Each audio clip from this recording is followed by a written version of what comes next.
Technical বিশ্ববিদ্যালয় প্রতিষ্ঠা সহ ৬ দফা দাবিতে বরিশাল মহাসড়ক অবরোধ করেছেন সরকারি পলিটেকনিক ইনস্টিটিউটের শিক্ষার্থীরা। ১৬ এপ্রিল বুধবার দুপুরে নগরীর কেন্দ্রীয় নথুল্লাবাদ বাস টার্মিনাল এলাকায় তারা এই অবরোধ কর্মসূচি শুরু করেন।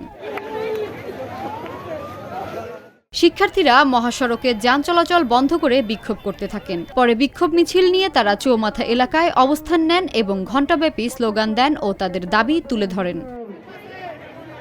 আমাদের যারা আমরা ডিপ্লোমা ইঞ্জিনিয়ারিং করে বের হই তাদের 10ম গ্রেডে জুনিয়র ইনস্ট্রাক্টরের একটা জব আছে, কিন্তু কিছু ক্রাফট ইনস্ট্রাক্টর আছে যারা 30% কোঠার মাধ্যমে আমাদের এই চাকরিটাকে কেড়ে নিচ্ছে, আমাদের এই সিটটাকে কেড়ে নিচ্ছে।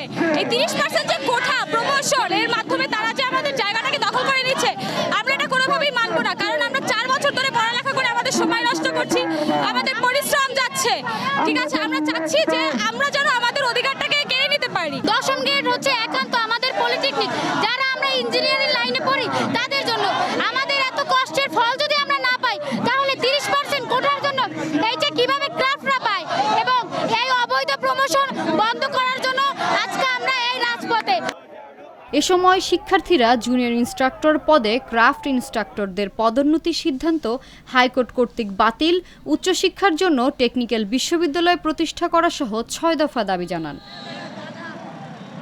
2024-এর সেপ্টেম্বর থেকে আমাদের এই চলমান দাবি নিয়ে আমরা আসছি এবং প্রতিবার আমাদের বারবার মুখ ফিরিয়ে দেওয়া হয়েছে বিভিন্ন কথার মাধ্যমে, বিভিন্ন বুঝের মাধ্যমে, কিন্তু তারা বারবার আমাদের কাছ থেকে সময় নিয়ে আমাদের কোনো ন্যায্য সিদ্ধান্ত এখন পর্যন্ত তারা দেয়নি। শিক্ষা উপদেষ্টা মহোদয়ের দৃষ্টি আকর্ষণ করছি, তিনি যতক্ষণ না পর্যন্ত আমাদের এই রাজপথের সকল স্টুডেন্টদেরকে একটা সঠিক সিদ্ধান্ত না দিবে, ততক্ষণ পর্যন্ত আমরা এই রাজপথে থাকবো। শিক্ষার্থীরা জানান তাদের দাবি দ্রুত বাস্তবায়ন না হলে আরও কঠোর কর্মসূচি দেওয়া হবে। আমাদের পলিটেকনিক ইনস্টিটিউটে অকারিগরি কিছু স্টাফ নিয়োগ দেওয়া আছে যাদেরকে ক্রাফট ইনস্ট্রাক্টর বলা হয়।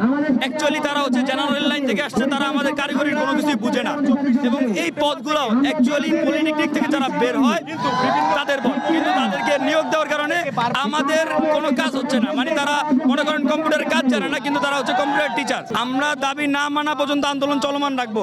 আজকে আমাদের সারা বাংলাদেশে বাংলা বলক নামে আন্দোলন চলমান রয়েছে এবং আজকে আমরা টার্গেট করতেছি যে উপদেষ্টা আমাদের সাথে কথা বলবে, যদি তাও না করে আমরা এরপরে অসহযোগ আন্দোলনে ডাক দেব। শিক্ষার্থীদের অবরোধ চলাকালে সেনাবাহিনী ও পুলিশ সদস্যরা পরিস্থিতি নিয়ন্ত্রণ রাখতে অবস্থান নেন।